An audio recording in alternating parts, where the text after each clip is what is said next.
Assalamualaikum warahmatullahi wabarakatuh. Halo teman-teman semua. Di sini aku akan menjelaskan terkait sistem digesti dan ekskresi pada moluska. Oke, pembahasan pertama adalah sistem digesti pada moluska secara umum. Dapat dilihat pada gambar bahwa moluska secara umum itu memiliki sistem digestif yang meliputi foregut, hindgut, kemudian hindgut dan juga rektum. Nah, apa itu? Foregut itu meliputi rongga bukal, rahang, kelenjar ludah atau salivary, dan kerongkongan atau esophagus. Kemudian ada pula midgut, meliputi lambung, style sac, kelenjar pencernaan, dan gastric caesum jika ada. Dan kemudian ada hindgut atau intestine. Dan yang terakhir adalah rektum dan anus. Yang kedua, kita akan membahas terkait particle feeding pada bivalvia. Nah, di bivalvia ini sebagian besar ekstraksi makanan terjadi sebelum dikonsumsi. Nah, jadi dia itu partikelnya mensortir berdasarkan sifat fisik ataupun sifat kimianya. Nah, berdasarkan pemilahan partikel dalam bivalvia terbagi menjadi dua, yaitu passive or mechanical, kedua active or behavioral. Nah, dari pasif sendiri itu apa sih? Pasif itu dimungkinkan karena struktur organ penyortir ini mencakup seksi berdasarkan ukuran berat dan bentuk serta interaksi mekanis lainnya antara permukaan partikel dan organ penyortirnya. Nah, dari situ akan terlihat contohnya partikel memiliki tekstur yang lengket dan juga tekstur yang tidak lengket.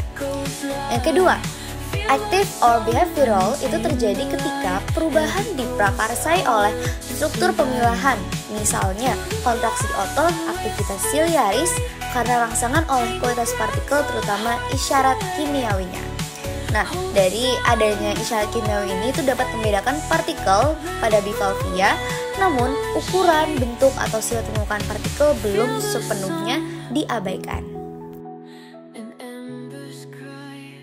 Pencernaan pada moluska.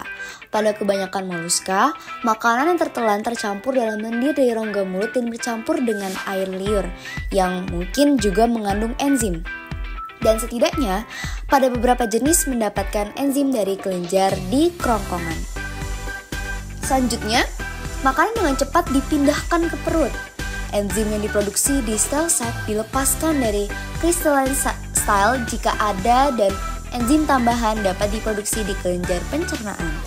Partikel-partikel kecil dibawa ke dalam kelenjar pencernaan oleh silia, dan partikel-partikel yang lebih besar dipindahkan ke dalam usus.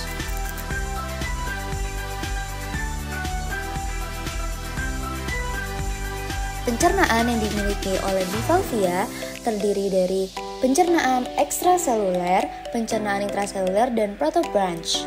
Ekstraseluler itu enzim memecah makanan dalam gut sehingga memungkinkan penyerapan oleh gut epithelium dan sel-sel pencernaan di kelenjar pencernaan. Kemudian intraseluler, partikel makanan dan metabolit dipinositosis oleh sel-sel pencernaan dalam kelenjar pencernaan dan dicerna di dalam sel-sel tersebut. Beberapa pencernaan intraseluler juga dapat terjadi dalam usus belakang hindgut pada beberapa bivalvia. Nah, protobranch terutama menggunakan pencernaan ekstraseluler, sedang pada beberapa autobranch pencernaan intraseluler adalah menjadi yang sangat penting. Moluska juga mengalami simbiosis. Dia bisa bersimbiosis dengan bakteri. Beberapa moluska yang hidup di kawasan hydrothermal vent seperti Bathymodeolus dan Calyptogena, atau yang hidup pada kondisi lingkungan anaerob seperti Solemnia, hidupnya bersimbiosis dengan bakteri. Bakteri simbion seperti sulfite oxidizing bacteria dan methane oxidizing bacteria.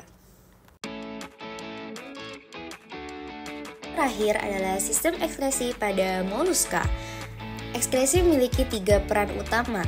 Yang pertama, membersihkan cairan tubuh dari sisa metabolisme yang akan menjadi racun jika dibiarkan menumpuk, mempertahankan promolekuler dan air yang penting bagi tubuh, kemudian mempertahankan tekanan osmotik.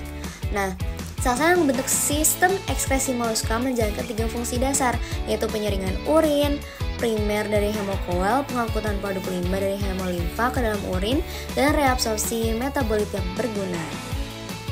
Cukup sampai di sini penjelasan terkait moluska. Thank you for watching.